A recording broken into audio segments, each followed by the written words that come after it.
2:07 y aquí continuamos en una auténtica fiesta del misterio en el buen sentido, contando un montón de historias. Además me gusta mucho porque hay personas que no se conocían y se van conociendo, investigadores, cronistas, contadores de cosas, científicos, de todo un poco, porque es un problema cuando uno habla de Cantabria y se da cuenta de la cantidad de historias que hay, y estamos no contando algunas que ahora vendrán. Evidentemente es casi un pecado estar aquí y no hablar de uno de los sucesos cántabros que trascendieron las fronteras, como es el caso de Garabandal, pero desde otra perspectiva, incluso desde otra perspectiva, y luego lo contamos. Tengo a mi lado a un hombre con el que hemos estado disfrutando de muchas cosas. Es el alcalde de Casturdiales, Fernando Muguruza, y él me ha contado una cosa y me ha enseñado una cosa, un cuadro que me ha estremecido. Pido un aplauso para él, por favor.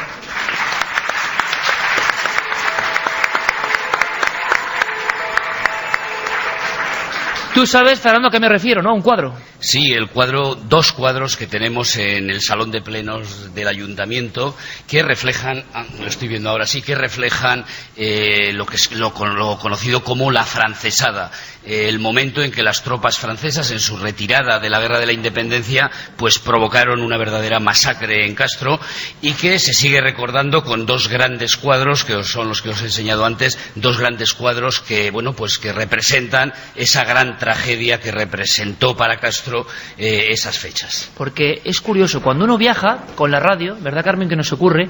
Uno no puede saber, le interesa todo a uno, pero no puede saber a veces particularidades. Pero resulta que esas particularidades de lo que ha pasado en la historia de un lugar resultan ser muy importantes para el devenir de ese entorno, e incluso para los lugares. Aquí ocurrieron cosas, aquí pasaron cosas, esto fue refugio. El sitio donde estamos haciendo Milenio 3 fue refugio de algo que debió ser sanguinario, terrible. Y hemos conocido muchas historias de la guerra. Cuando yo veía el cuadro, Fernando, me recordaba, también salvando las distancias evidentemente, a la crueldad que expresa el gran maestro Goya en los desastres de la guerra, la brutalidad humana.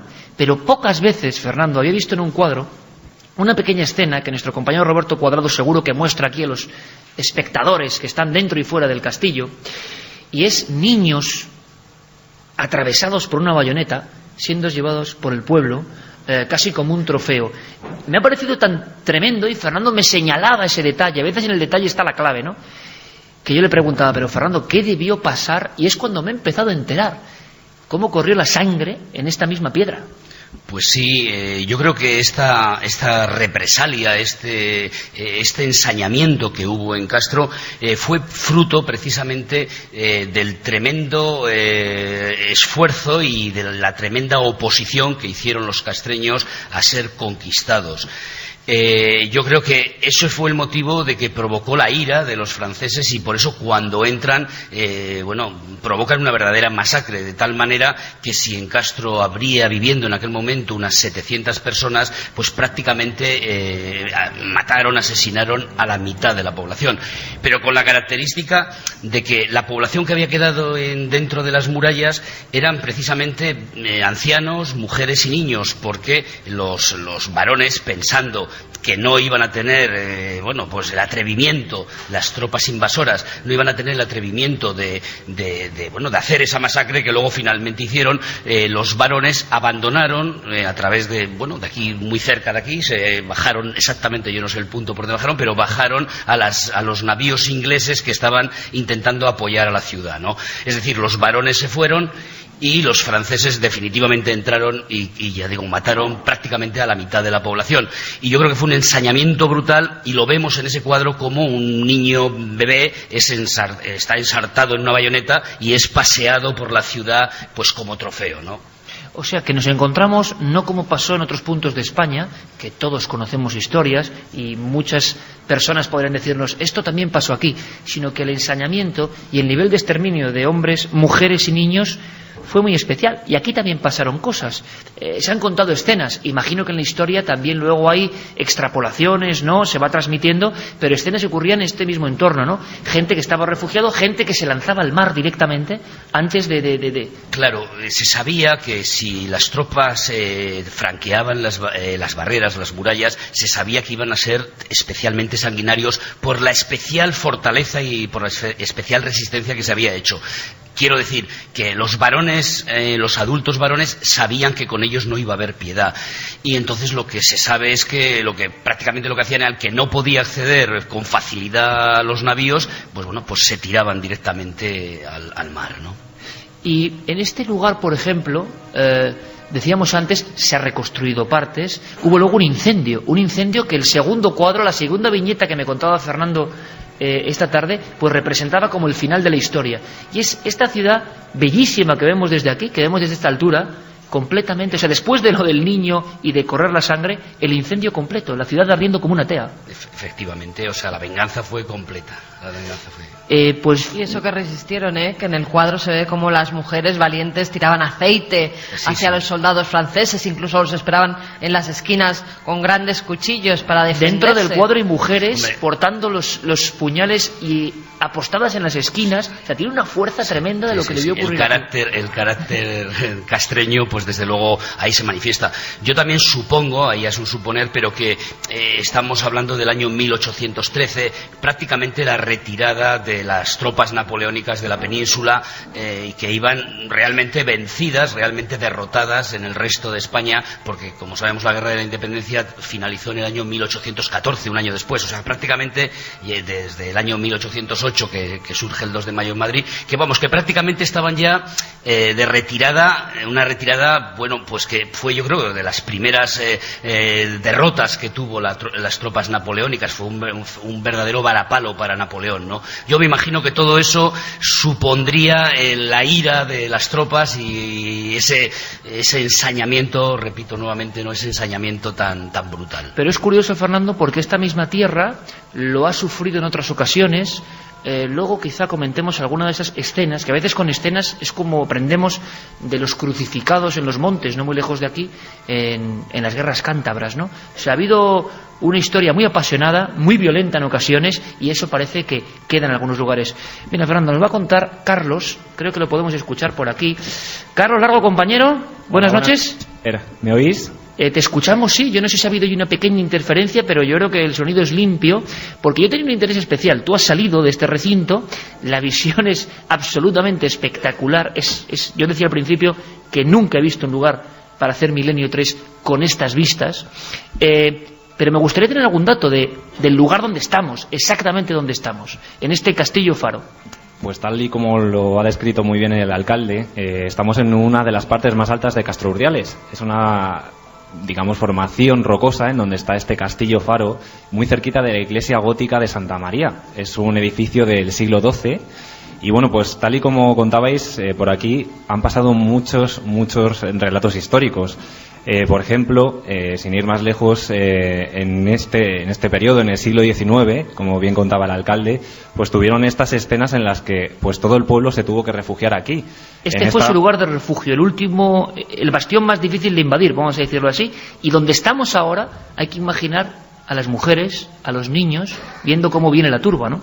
Además, bien nos describían antes también que muchas personas eran las que, bueno, pues ante esa tragedia, que veían la muerte muy cerca, decidía tirarse al mar para salvar, digamos, de alguna manera su vida, intentar salvarla de una última oportunidad, quizá antes de que las tropas francesas terminaran con su vida. Y bueno, pues este edificio, como decíamos, tiene también otras historias. Por ejemplo, en el siglo XVI-XVII quedó prácticamente abandonado, únicamente servía, digamos, como refugio de algunos elementos de artillería, como pólvora. Pero luego se fue reconstruyendo poco a poco hasta el siglo XIX, como recuperamos esta nueva época, en la que ya se inauguró el faro que ahora mismo me encuentro aquí en el patio del castillo y que está iluminando esta zona costera. Y sirvió para orientar a todos estos barcos pesqueros que bueno, en este puerto importante de Castrurdiales pues supuso para esa época, para finales de mitad del siglo XIX, a finales ya casi. Bueno, pues tenemos una viñeta del lugar donde estamos exactamente ahora, a las 2:16. Gracias, Carlos. Luego me cuentas algo de otro castillo más desconocido y que llaman de los Templarios. Se habla de un arca de piedra. ¿Y qué tiene ese arca de piedra? Bueno, pues luego me lo cuentas, Carlos, ¿vale? Muchas gracias. Fíjate, Iker, antes justo de entrar a hacer el programa, un chico que además está ahí me decía, ¿os han contado lo de los grilletes en el muro? Bueno, al parecer... ¿Los billetes en el muro? Grilletes que se ponían en la cara que da hacia el mar, aquí en el castillo.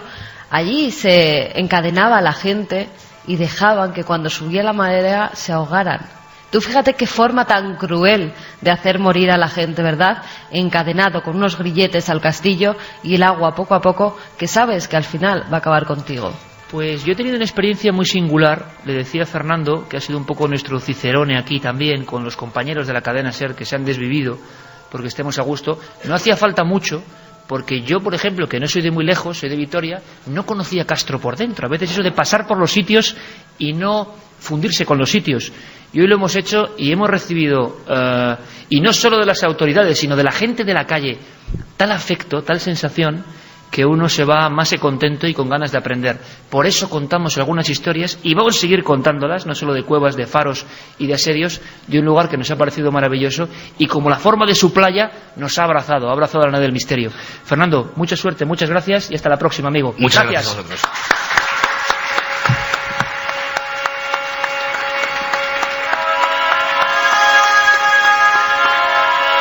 Importante, los densos muros del castillo faro de Castrurdiales han permitido un pequeño milagro, no sé por cuánto tiempo, aquí todo es y hace que el 27640 sea nuestra vía de contacto con el mundo, esté activa y vayan llegando mensajes. ¿Pueden enviarlos? Pues sí, ya pueden enviar los mensajes. 27640, palabra clave milenio, espacio y vuestros comentarios, o también milenio3 con número @cadenaser.com. Hoy abiertas esas dos vías de contacto, Iker, que por el momento, bueno, nos están dejando que lleguen las opiniones y los comentarios de los oyentes. Por ejemplo, nos dicen: buenas madrugadas, Iker y Carmen, soy un vigilante que estoy trabajando en Castro, en la depuradora de agua que hay camino de Allende el Agua. Soy un gran fan vuestro, ojalá pudieseis pasar por aquí al finalizar el programa. Por la depuradora.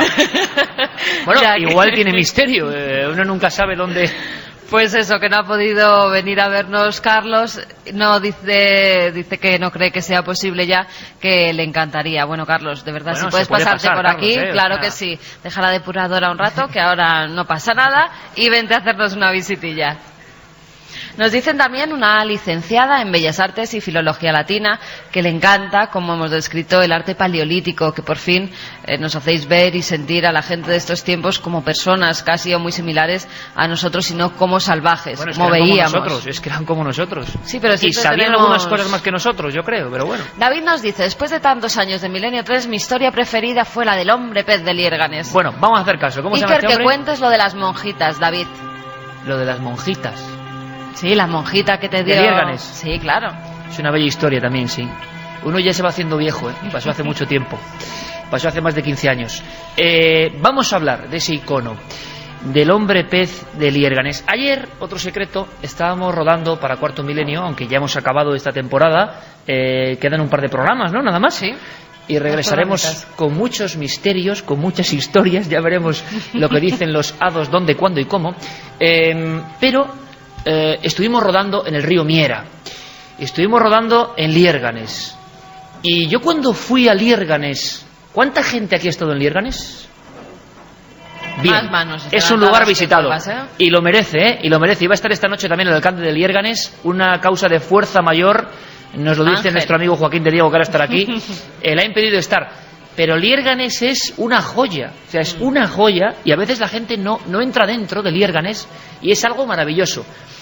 Y se está potenciando la historia del hombre pez, que estoy seguro de que aquí todo el mundo conoce, pero que tiene algunas cosas increíbles. Yo me encontré hace 15 años, lo tengo que decir, un Liérganes donde no todo el mundo apoyaba la historia del hombre pez, o donde a veces casi parecía que era mejor olvidarlo porque era una cosa muy extraña. Ese hombre que, según cuenta la leyenda, y según cuenta el padre Feijó, ni más ni menos, y tenía por aquí yo algún libro incluso del padre Feijó, pero ya lo buscaremos, creo que lo hemos dejado en algún lugar, pero un libro donde había documentos concretos donde se hablaba de la historia de Francisco de la Vega Casar.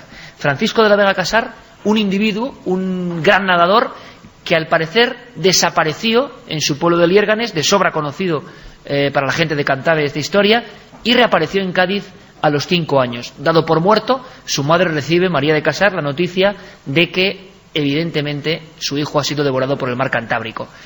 Pero ocurre algo, y ese algo es la irrupción de una especie de pez humano que coge trozos de pan y que empieza casi a querer ser capturado, porque fue una captura bastante fácil, en la bahía de Cádiz, ni más ni menos. Y nosotros viajamos hasta Cádiz para ver el convento de San Francisco, y en aquel lugar de Cádiz se le hicieron exorcismos al hombre pez. ¿Quién era este individuo? ¿Por qué no hablaba? El pelo rojo como el fuego. Y resulta que después de muchos exorcismos y de no pocas penurias, aquel hombre gritó, dicen otros que dijo simplemente, la palabra Liérganes. Pero claro, decir Liérganes en la España del siglo XVII era como decir algo, bueno, las comunicaciones evidentemente no son como ahora. Y así empieza una comitiva que yo me lo he imaginado siempre como una historia del Quijote, ¿no? Atravesando España para que el hombre pez regrese a su hogar. Pues de esta historia y de lo que pasó después prácticamente no se quería hablar, para conseguir ciertas actas, sobre todo algunas donde se le nombra como hombre pez. Sufrimos, ¿no?, bastante. Pero hoy la cosa ha cambiado, y hoy cuando vamos a Liérganes, y gracias Roberto Cuadrado por esto que me traes aquí, compañero, la gente de las series que es así, o sea, uno pide un libro del siglo XVIII y aparece un libro del siglo XVIII, ni más ni menos del padre Feijó, que decía lograron pescarle, estoy leyendo textualmente de estos maravillosos libros que se hacían casi mejor que ahora en el siglo XVIII, y le llevaron al convento de San Francisco de aquella ciudad, donde le hicieron muchas preguntas por varios modos y en diversos idiomas, mas a ninguno respondió ni se le oyó la palabra. En este momento el hombre pez manifiesta una estructura increíble, musculado, esa cinta que recoge precisamente el retrato que tiene en Liérganes por el pecho y por la espalda, y algunos hablan de unas manos casi palmípedas, ¿no?, o por lo menos con una especie como de vitela humana entre los dedos. Y dice: de esta taciturnidad pasaron a presumir los sacerdotes estuviese poseído de algún mal espíritu, bajo cuyo concepto le conjuraron algunos religiosos, pero de nada sirvieron los exorcismos, ni se pudo salir de duda hasta que una vez se le oyó pronunciar Liérganes. Y así empieza esta historia que hoy en Liérganes es recordada, porque efectivamente esa comitiva regresa, atraviesa España, y cuenta la leyenda o la verdad que todos creyeron en su día, con testimonios puros y duros, que el hombre pez reconoce Liérganes, en su aspecto casi de tritón humano, empieza a caminar, se adentra por el pueblo y llega hasta la casa justa, donde esa madre que le había dado por muerto le abraza, sabiendo como una madre sabe que es su propio hijo. Pero luego es un misterio qué pasa con el hombre pez. Sabemos que vuelve a desaparecer y que ese mismo río Miera donde ayer nos bañábamos para grabar para Cuarto Milenio es el lugar donde se esfuma, se marcha.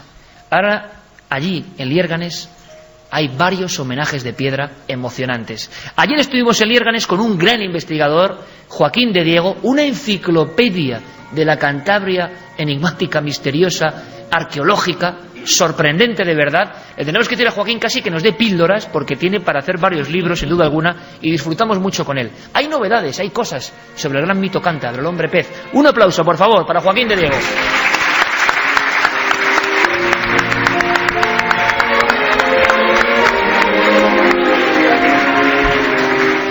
Y es que hoy tenemos la suerte, ¿verdad, Carmen?, de que estamos hablando de apasionados de la historia, ¿no?, y del misterio. Toda la gente que está pasando y que queda por pasar tienen algo que igual lo impregna esta tierra, no lo sé, pero es gente muy vocacional, ¿no? Vive lo que dice y dice lo que vive. Joaquín, el hombre pez, bueno, vienes lleno de documentos que son una auténtica maravilla, actas, porque claro, fíjate qué curioso, mucha gente en Liérganes incluso me decía, bueno, que era una leyenda más. caramba, no todas las leyendas tienen nombres, apellidos, actas, y sabemos que el tipo en concreto tan extraordinario vivió de verdad. Eso es incuestionable. Sí, así es. El tema del hombre pez es una singularidad dentro de la mitología de Cantabria, porque es el único ser, junto con el Peche Nicolau, que es también curiosamente un hombre pez, en este caso siciliano, de 1488, que realmente existió. No porque la leyenda haya hecho que perviva, sino porque realmente hay acta de bautizo. Se sabe de quién era, como se suele decir en Cantabria, es decir, quién eran sus padres, más aún sus hermanos. Y hay actas, aquí he traído copia de cada una de ellas, de cada uno de los hermanos, incluso del acta de fallecimiento del padre. La historia del hombre pez todo el mundo más o menos conoce la historia del hombre pez. Sin embargo, a medida que te pones a investigar, van saliendo más y más cosas. De hecho, bueno, quién sabe si de nuevo, cuando se siga indagando, se puede encontrar alguna documentación nueva. Lo que no hay duda, Joaquín, y esto yo creo que es muy importante, es que es un hombre de carne y hueso, y quizá algún milagro más, como lo vemos hoy en esa escultura que me parece preciosa, en el río Miera, mirando de una forma melancólica el río donde desapareció, y que vivió. Lo que no sabemos es, por ejemplo, y la gente me lo ha preguntado, ¿hay sepultura, algún documento? Hay un documento, yo también lo encontré en su día, de como misas por su alma, ¿no? Esto sí es curioso. Sí, el hombre pez, hay que tener en cuenta que al ser una persona y entrar su vida fue tan azarosa y tan espectacular que entró dentro de la mitología de Cantabria, porque la mitología de Cantabria ya recogía la presencia y la existencia de hombres pez. Hay que tener en cuenta que estamos en Casturdiales, y en Casturdiales se encontró lo que se ha venido a denominar el Neptuno cántabro, que es una escultura precisamente de un diosecillo, de un ídolo marino, precisamente en una zona, Casturdiales, cuya ocupación es la antigua Flavéobriga, se remonta muchos siglos atrás, y en donde nos encontramos en Casturdiales. Yo he tenido la suerte de ser coautor de un libro de historia de Castro adaptada para niños, encargado precisamente por el ayuntamiento, en el que además para los niños, que son los que todavía conservan esa capacidad de sorpresa, que es la que deberíamos tener todos, incluso hay menires, es decir, hay constatación de presencia y de ese concepto religioso que al final es una de las cosas que nos hace humanos, ese concepto de trascendencia. Y estamos precisamente en una localidad donde se encontró una referencia a un hombre pez. El Neptuno cántabro, que mucha gente yo creo que no conoce, fíjate, fuera de Cantabria. Pues sí, en Cantabria sí hay gente que lo conoce. Lamentablemente has apuntado muy bien, somos muy malos vendedores de lo nuestro. Entonces, afortunadamente en Liérganes se nos dio la oportunidad de hacer un centro de interpretación, y ahí procuramos contar la historia del hombre que supera con creces a la leyenda. Más aún, hay tantas aristas y tantas variables que la leyenda se entremezcla con la historia y no se sabe muy bien dónde empieza uno y dónde Pero acaba. ¿por qué Joaquín se hacía misas por su alma? Que esto me extraña mucho. Hay documentos donde dice misa por el alma de Francisco de la Vega Casar, el hombre pez, y de su hermano, que cuando fue a buscarle en esos 5 años que desapareció también el hermano en la búsqueda. Pues sí, las misas por el alma es porque de hecho existen descendientes de la familia del hombre pez, y era además era, por decir una manera, la misa por el alma de alguien famoso de su familia. Y además no solamente una persona famosa, sino que además tuvo una vida tan azarosa y tan peculiar que le hizo durante el siglo XVIII ser el objeto de la investigación, ni más ni menos, de uno de los grandes prohombres de la Ilustración española, que fue Fray Benito Jerónimo Feijoo, otro gran ignorado, lamentablemente, desde el punto de vista de la erudición en España. Y luego a lo largo del tiempo ha seguido siendo fruto de investigación, como por ejemplo el insigne Gregorio Marañón, que hizo... El doctor Marañón pensaba que, Joaquín, que era el hombre pez. Ahí es donde entra la información científico-médica de la que carecían con anterioridad. El hombre pez, a todas luces, parece ser, al igual que el famoso Peche Nicolau también, que tenía una serie de enfermedades asociadas al hipotiroidismo, es decir, una carencia de yodo que la madre durante el embarazo le provocó una serie de enfermedades. ¿Cuáles eran esas enfermedades fundamentales? El cretinismo, es decir, un retraso mental profundo, que tiene mucho que ver con cuando le intentaban hacer hablar y no era capaz de hablar. Los que padecen de cretinismo apenas son capaces de tener conciencia de sus actos, y pese a que sí podrían físicamente hablar, por ese fallo neurológico no pueden hablar. Entonces, eso es una de las características. Y sobre todo la ictiosis, que viene del griego ictios pez, isis dolencia, padecimiento de enfermedad, que le hacía parecer un pez.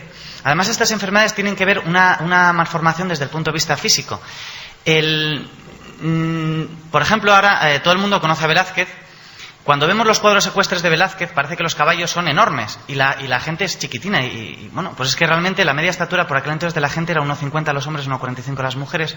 Y este señor mide, según las versiones, entre 2 varas castellanas, es decir, 1,67 o 6 pies castellanos, el 1,74. O sea, que es decir, un gigante de la época, casi. Efectivamente. Y coincide precisamente con aquellas malformaciones desde el punto de vista físico que aquellos que sufren cretinismo asociado a estas otras enfermedades suelen padecer enanismo o gigantismo. En este caso, a todas luces, sería gigantismo. Y a su vez, sobre todo lo que destacaba mucho era la ictiosis, esas escamaciones, como muy bien has apuntado, que era, para que la gente se haga un poco la idea, como una especie de psoriasis, pero en este caso con escamaciones verdeazuladas a marrones, que se iban y venían a lo largo del cuerpo, pero eran casi constantes. Las referencias eran todo a lo largo de la columna vertebral y desde la base de... Como dos tintas, ¿no? Eso es, Se dos está tintas de viendo escamas. además en pantalla, en la estatua que habéis puesto junto al río, en la columna, si os fijáis bien, se puede ver como escamas. Por eso le hacía parecer un hombre pez. Le hacía parecer un hombre pez. Y además, da la casualidad que hay un montón de variantes, de leyendas. ¿Por qué? Porque nadie conocía que tenía una enfermedad y se pensaba que había dos posibilidades exclusivamente. O que fuera un monstruo o un ser marino, por lo tanto monstruoso, o bien que la madre, que es una de las muchas fuentes, dice, le maldijo. Bueno, pues la madre probablemente sería una santa y dudo mucho que le maldijera, porque entre otras cosas, cuando retornó al hogar se hizo cargo y la abrazó como una madre. O sea que la cuestión es que este hombre pez se comportaba además. A lo mejor era complejo de culpa, porque nadie sabe, pero vamos, suena muy crudo decir una maldición de la madre, ¿no? Pero bueno, se creyó en su época. Sí, se creyó. Y más aún, parecía un pez y además se comportaba como un pez. Se sabe que era capaz de nadar largas distancias. De hecho, atravesaba la bahía desde Pedreña. Para aquellos que sean de aquí de Cantabria saben lo que puede ser nadar eso, sobre todo que la forma de nadar antiguamente era mucho más complicada, era lateral, una especie de forma de braza lateral, por lo tanto había que estar mucho más entrenado. Y luego además se sabe que era capaz de bucear mucho. O sea, que antiguamente se nadaba de forma distinta. Sí. La manera tradicional Uno de nadar siempre aprende cosas increíbles, ¿no? La manera tradicional era lateral. Sí, era una especie de braza, de forma, era la manera clásica en este caso hay referencias grecolatinas de cómo se cruzaban los vados a nado, y era una especie de braza desde el punto de vista lateral, y no levantaban los brazos como nada casi todo el mundo, el crawl. Por lo tanto tenía mucha más. Y quizá de ahí viene su aspecto hercúleo que muchas crónicas destacan, claro, ¿no? De un tío fornido. Tú me contabas, Joaquín, una cosa que a mí me pareció muy curiosa. No se vuelve a saber nada del hombre pez, desaparece, se cansa de esa vida, no decía ninguna palabra o hacía acciones, pues eso, como de cretinismo. Cuenta la historia que decía pan o tabaco, pero que no tenía que ver a veces con la acción de fumar o de tomar pan, y se lanzó de nuevo al río Amiera, donde nadaba de pequeño, y desapareció. Y tú me contabas que había investigaciones que decían que se le volvió a ver, y esto me encantó, y uno de los lugares podía ser Avilés. Avilés, sí. De hecho, en el periplo, estos 5 años en los que no se sabe qué pasó con él, se dice que llegó fue nadando por el Mar del Norte, llegó hasta Inglaterra, hasta el Támesis, Dinamarca, incluso Holanda. Y de hecho, curiosamente, investigando y buscando las pesquisas, es precisamente en la Biblioteca Nacional de Londres donde se encuentra un libro, en la transcripción de un libro castellano, de un libro español del siglo XVIII, en el que además se incluyen testimonios orales de coetáneos, con la variante y la peculiaridad que precisamente muchos de esos testimonios chocan directamente con las evidencias. Como por ejemplo, hablando del padre, cuando hay una evidencia dentro del acta en la que se especifica que el padre había muerto meses antes de que él naciera. Por lo tanto, ya, si era poca mala suerte, encima nació hijo póstumo. Y más aún, leyendo el acta, lo puedo transcribir aquí, de hecho, podría pasarlo para que lo viera la gente. Bueno, pero iba a entender poco porque, desde luego, bueno, yo no entiendo nada. Es un lenguaje muy enrevesado, una escritura, mejor dicho, muy enrevesada. Vamos a ver. hijo póstumo, y encima parece que el padre muere justo cuando él nace. Vamos a ver, leo. Francisco de la Vega. Vinieron las nuevas de la muerte de Francisco de Vega. Hoy, la fecha de 1659 años, yo firmo ahora, Joan de la Rañada. Curiosamente, cuando habéis estado en el molino de Liérganes, donde hemos hecho el centro de interpretación, lo hemos elegido porque es el único sitio donde con certeza el hombre pez estuvo muchas veces. Hay distintas versiones de dónde era su casa natal, su casa materna, pero lo que está claro es que venía de una familia de labradores, como de la mayoría de la gente de aquel entonces, y tenían por narices que moler, y el único molino con cubierta por aquel entonces era ese. Por lo tanto, tenemos la seguridad de que muchas veces estuvo ahí. Curiosamente, viendo esta fórmula, vinieron las nuevas de la muerte de Francisco. Francisco era de allí y este era el sacerdote de allí. Y curiosamente leemos en este mismo otras actas de fallecimiento. Dice: falleció fulanito de tal el día tal. El siguiente falleció, etcétera, etcétera. Esta es la fórmula normal en la que se especifica en el libro. Claro, esto, Joaquín, sin verlo es complicado, ¿eh? Claro. Esto sin verlo es complicado. Pero bueno, ¿se le vio al hombre pez en Avilés? ¿Tú crees que sí o que no? Sí. No se sabe. Hay muchísimas referencias al respecto de si estuvo ahí o no. Oficialmente no hay ningún dato, y después de ese regreso al río en su pueblo natal, desaparece cualquier atisbo. Después del periplo enorme que tuvo, al cabo estuvo 9 años en Liérganes de nuevo y desapareció. No se sabe qué pasó. Al igual que durante los 5 años, cuando se metió en la ría de Bilbao y desapareció nadando, y curiosamente además fue a desaparecer para sobre todo alimentar más la leyenda, la víspera de la noche de San Juan, un día mitológico donde los años... 24 de junio desaparece en la noche de San Juan el hombre pez, cuando es un joven, y aparece 5 años después. Y después, en el río Miera, vuelve a sumergirse. En fin, quizá nunca sepamos la verdad del hombre pez. Lo que es cierto es que nadie puede decir que es solo una leyenda. Te voy a pedir, Joaquín, que te quedes un momento, porque ayer le estuve preguntando algunos lugares de Cantabria que hay que visitar, y me dijo él: bueno, tú quieres saber incluso lugares que dan impresión, ¿no?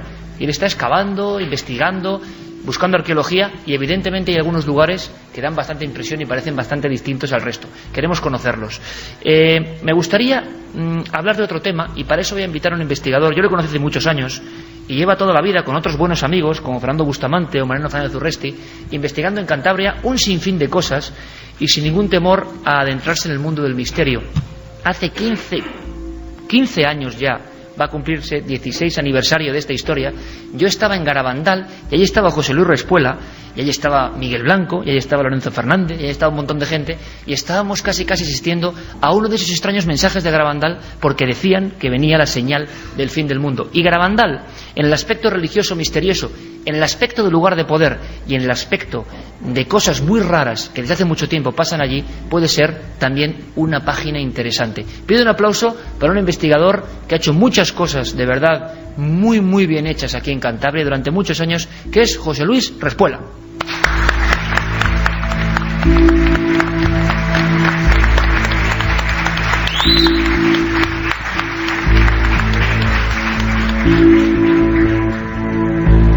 Enseguida, incluso las personas que estén aquí van a ver unas imágenes. Le pediría a Roberto Cuadrado, en esta difícil conexión que a veces es la radio y la imagen, porque uno, cuando vuelve a ver algunas escenas de Garabandal, es como lo que hablábamos de la prehistoria. Hay escenas que no pueden llevar ni palabras, que yo no sé qué representan, pero representan un estado alterado de conciencia, representan una situación que graban las cámaras años 68, 69, 71 y que siguen impresionando. Nosotros, cuando en televisión ponemos imágenes de Garabandal, de inmediato la gente de toda España sufre como un shock, como un escalofrío, y da igual las veces que se hayan puesto las imágenes, porque son tremendas. Las miradas, el éxtasis, el caminar hacia atrás sin tropezarse, sin caerse, las cabezas arqueadas, los procesos para muchos histéricos que vivieron 4 niñas sobre todo y que siguen siendo, yo creo, que un gran misterio.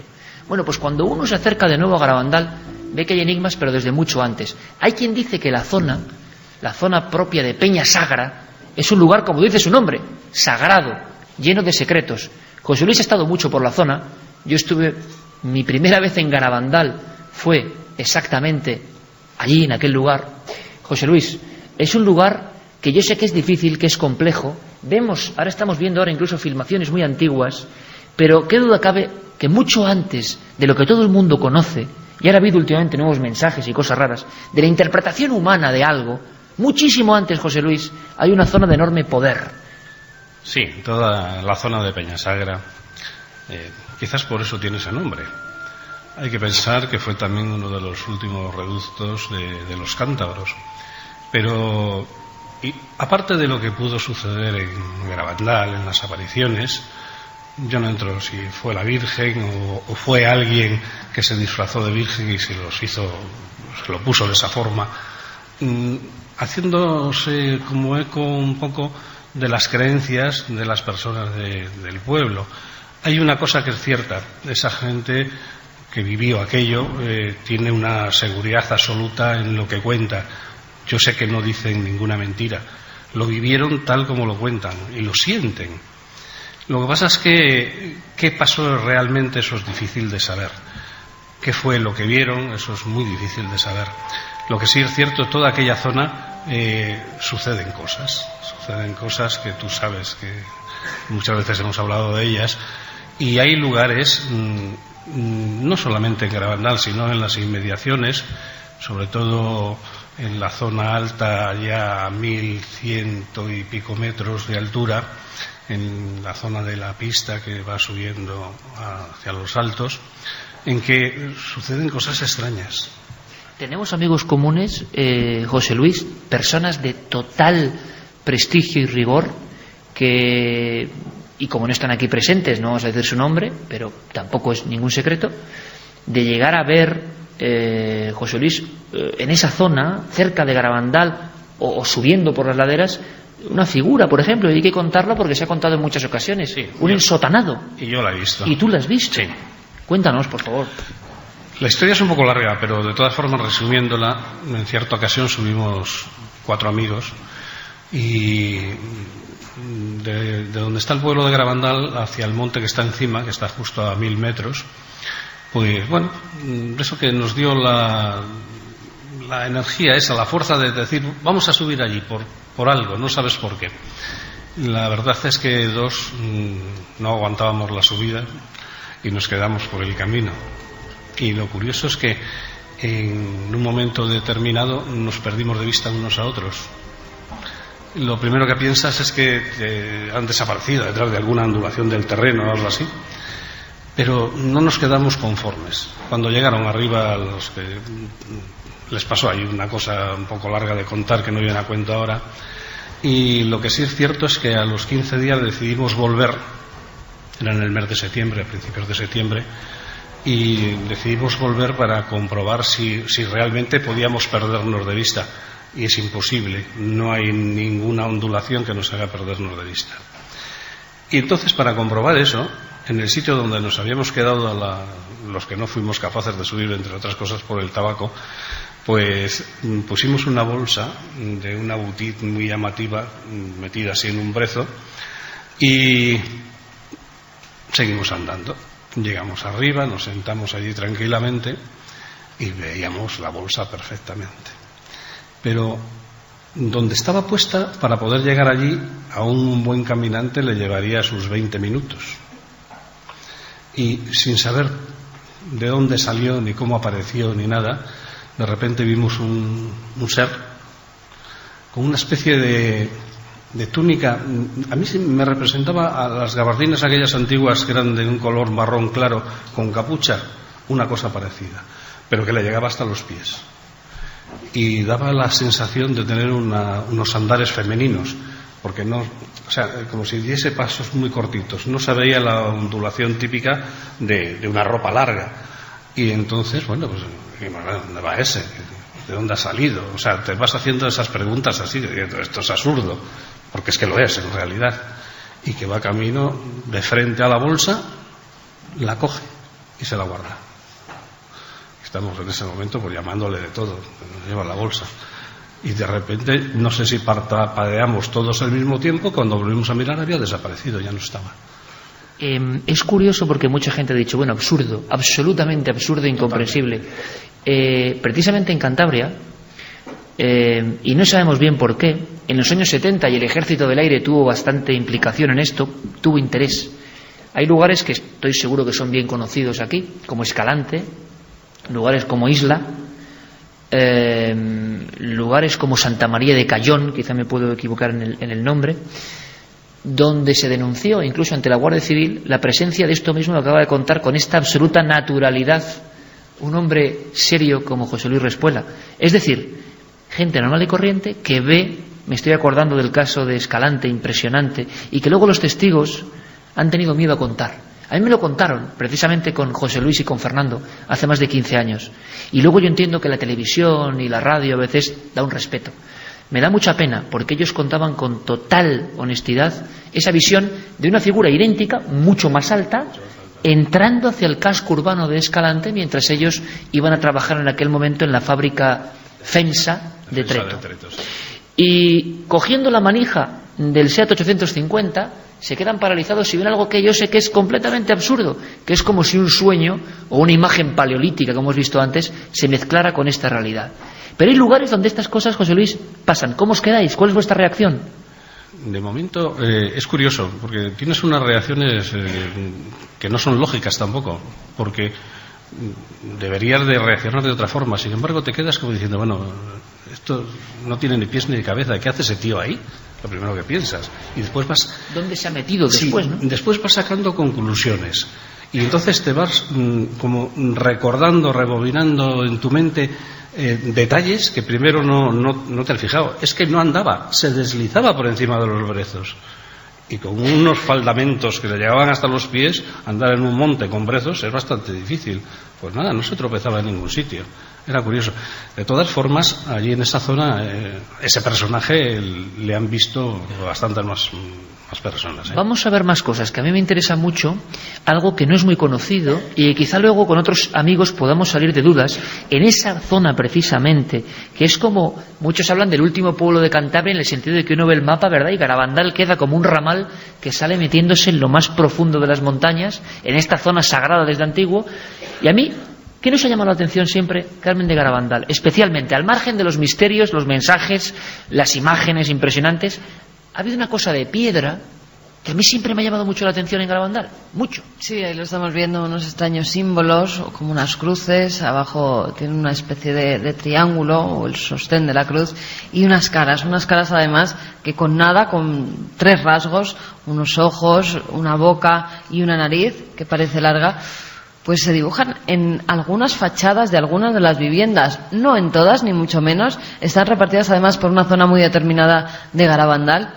Y nunca hemos sabido, mira que hemos preguntado, ¿verdad?, a especialistas, y nos han dicho de todo, pero son unos rostros muy extraños, especiales, y además con símbolos muy raros. Incluso se podía ver una serpiente que se dibuja. Hay algunos investigadores de la historia en Cantabria que hicieron ciertos libros convencidos de que Peñasagra era casi un foco para la humanidad, y a mí me parece muy bien y me parece muy respetable cada uno, pero es verdad que decía, algunos signos parece que recuerdan a Adán y Eva y cosas de ese tipo, la serpiente. Yo no sé, José Luis, si esta otra parte del misterio de Garabandal, que casi nadie toca porque ha sido ensombrecido por las apariciones de la Virgen, el pasado profundo. Algunos piensan que antes del cristianismo y recristianizado después con otros signos, reutilizado, ¿se sabe algo concreto? No, concreto no se sabe nada. Lo que sí es cierto es que esas piedras no pertenecen a las edificaciones de donde están ahora. Son piedras mucho más antiguas, recuperadas de otras construcciones más antiguas. Pero no solamente están estos grabados que se ven en las piedras que han recuperado y que han utilizado. Cogieron de algún sitio y colocaron ahí, ¿no? Como un friso. Porque es que si se patea un poco aquella zona, en rocas que están en mitad del monte también se encuentran cosas grabadas algunas veces. Más arriba de Garabandal hay una piedra plana bastante grande. Bueno, eso tiene una leyenda bastante grande en latín, antiguo, pero aparte de eso hay discos grabados en las piedras, pero discos perfectos que, por supuesto, que el que lo hizo se tuvo que tomar una molestia bastante grande, y están perfectamente grabados y se encuentran muchas cosas de esas. Esas cabezas tienen una expresión además muy especial. Yo no las he visto en ningún sitio, puede que estén en algún otro sitio. Yo no sé, Joaquín, si a nivel de archivo de investigación se sabe algo de esas piezas de Garabandal en concreto. me parecen rarísimas. Incluso en el tiempo que tienen no se acaba de poner de acuerdo la gente, que es algo que pasa habitualmente. Es que en principio hay una cosa que ocurre sucesivamente en Cantabria, y es que aparecen cosas que son diferentes a otros lugares, como por ejemplo el hecho de las estelas. Las estelas que se dan en el ámbito, desde el punto de vista territorial, ahora incluye también parte de lo que es Asturias, una parte de las encartaciones de Vizcaya, del norte de Palencia, de Burgos y León, pero es una propia singularidad de aquí, y precisamente va al hilo con estas formaciones. Posiblemente a caballo entre... Hay un gran debate, como siempre, cuando se encuentra esto, si por ejemplo las estelas son medievales o son de edad antigua o no. Pero lo que está claro es que es un punto, o puede ser un punto de transición entre el megalitismo tradicional, es decir, los menires, de los cuales encontramos un montón de rastros de ellos a lo largo de Cantabria. De hecho, aquí en Castrurdiales hay también menires. Aquí mismo en Castrurdiales hay restos de este tipo de los primeros ritos de la humanidad, prácticamente. Sí, hay menires, sobre todo el Ilso, que se llama Ilso 1 y 2, y hay en distintos sitios, hasta el punto que muchos de los menires ya empiezan a tener formas de tipo antropomórfico. O sea, humano, ¿no? Eso es. Piedras con forma humana. Con forma humana, simulando el cuerpo, la cabeza diferenciada del cuerpo, es decir, la transición de la cabeza al cuello y el resto del cuerpo. Y la tradición en Cantabria, desde el punto de vista de la plasmación de la religiosidad en piedra, es algo constante. No solamente desde Altamira, casi a lo largo del tiempo nos lo encontramos sucesivamente. Por ejemplo, en una de las fotos que acaba de sacar, curiosamente, y en relación con lo del hombre pez, aparecen 3 cruces. Y lo visteis ayer, justo junto a la puerta, aparecen, en este caso, grabadas. Dentro del molino del Centro de Interpretación del Hombre Pez. Eso es, que es de unos signos. 1777. Son 3 cruces más luego una que está cortada. El tema es que la mayor parte de las cosas, y bueno, tenemos aquí un experto en estelas y en megalitismo, en fin, son siempre teorías. Y eso es una cosa también muy buena, porque te deja la propia sensibilidad y tu propio sentir creer un poco lo que te pueda parecer. Pero hay una cosa que has dicho, Joaquín, que es interesante, lo veíamos antes con la cara de esa cueva, vamos a decir, apócrifa, que no le hacen caso, de Castrurdiales, que en Cantabria, vamos a ver, yo no hablo aquí de hechos diferenciales ni mucho menos, y que nadie me tome por el asunto político, porque por fortuna yo no tengo que hablar de política, pero sino de cosas que creo que son hasta más importantes a veces. Hay unos fenómenos de la antigüedad muy singulares, y en el tema del misterio, inclusive las apariciones, también hay una fenología muy singular. Bueno, mejor a la vuelta os vamos a contar los últimos mensajes de Garabandal. ¿Tú recuerdas, José Luis, aquel día que era el fin del mundo? Sí. ¿Te acuerdas que estábamos tú y yo allí? Vaya un despliegue. Pero eso era sorprendente. Es que el despliegue, es que había 15.000 personas en Garabandal. Pero lo curioso, abril del 95. Lo curioso fue el despliegue de la Guardia Civil, y cuando los llevamos a la pista, al sitio ese donde se siente uno muy extraño, lo malo que se ponían aquellos guardias civiles, que eran como armarios de grandes, ¿no? ¿Qué pasa en ese sitio, José Luis? Pues se le ocurrió hacer una prueba con los mandos de la Guardia Civil, porque dijo, yo conozco un sitio. José Luis es uno de esos, como estamos viendo un montón de amigos, conocedores de lo que pasa de verdad. Yo os voy a llevar a un sitio, yo eso lo he presenciado, donde os vais a sentir muy extraños, vais a perder el equilibrio. Ahora que tanto se habla del equilibrio, pues vais a perder el equilibrio. Y había algunos, ¿verdad, José Luis?, como armarios de servicios especiales que iban ese día, que se había dicho que Garabandal se iba a recibir la señal. José Luis lo llevó a un sitio concreto, sí. y no se tenían en pie. No los llevamos al sitio concreto, los soltamos, como quien dice, unos metros antes, y les decimos que fueran andando, sin decirles absolutamente nada. Y había uno que era un andaluz muy gracioso y decía, Jesús, qué mal me encuentro, y se ponía a devolver ahí en la cuneta, porque se pierde el equilibrio. O sea, no sé qué pasa allí. Nosotros lo hemos descubierto por casualidad, porque hay una fuente allí muy cerca y a veces nos hemos parado a beber y eso ahí, y si te quedas de pies quieto, pero es una zona, no sé, de 4 metros cuadrados nada más. Te quedas allí y no siempre pasa. O sea, hay días. Entonces te quedas así y poco a poco vas perdiendo el equilibrio y te vas inclinando hacia la montaña.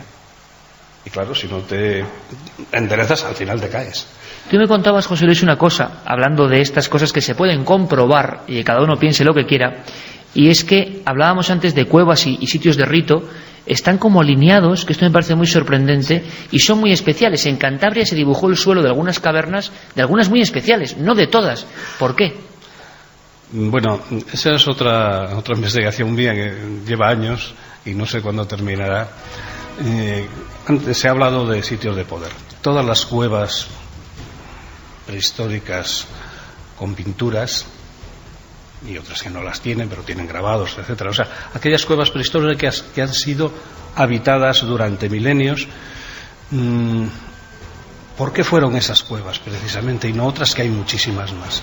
Me imagino que una de ellas sería la habitabilidad de ellas, pero hay más que eso, porque hay otras que también podrían haberlo sido.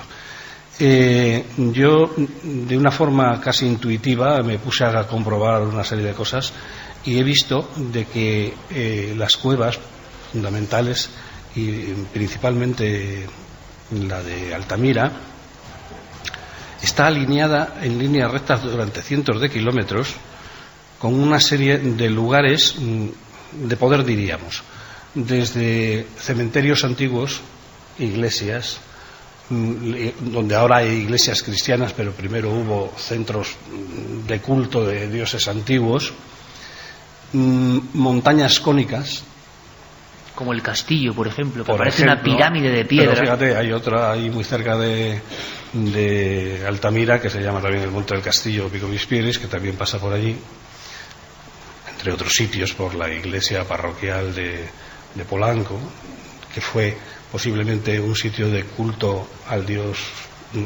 solar, a Helios, y pasa también por encima de la cueva del Pendo, pero exactamente por encima, y por una serie de ermitas de nombres curiosos. Y bueno, después de mucho recorrido, termina adentrándose en el mar por la bahía de Santoña, pasando exactamente por encima de Monte Ano.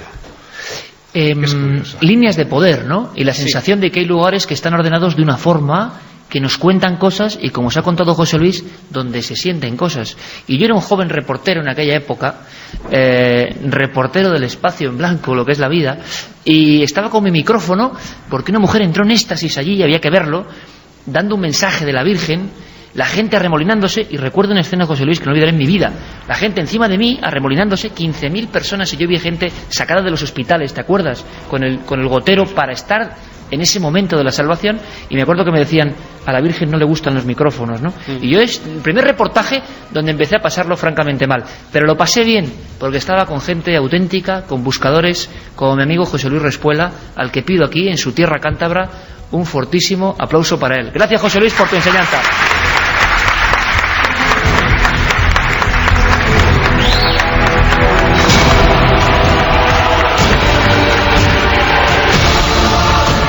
Le pido, Joaquín, que se quede un poco más con nosotros.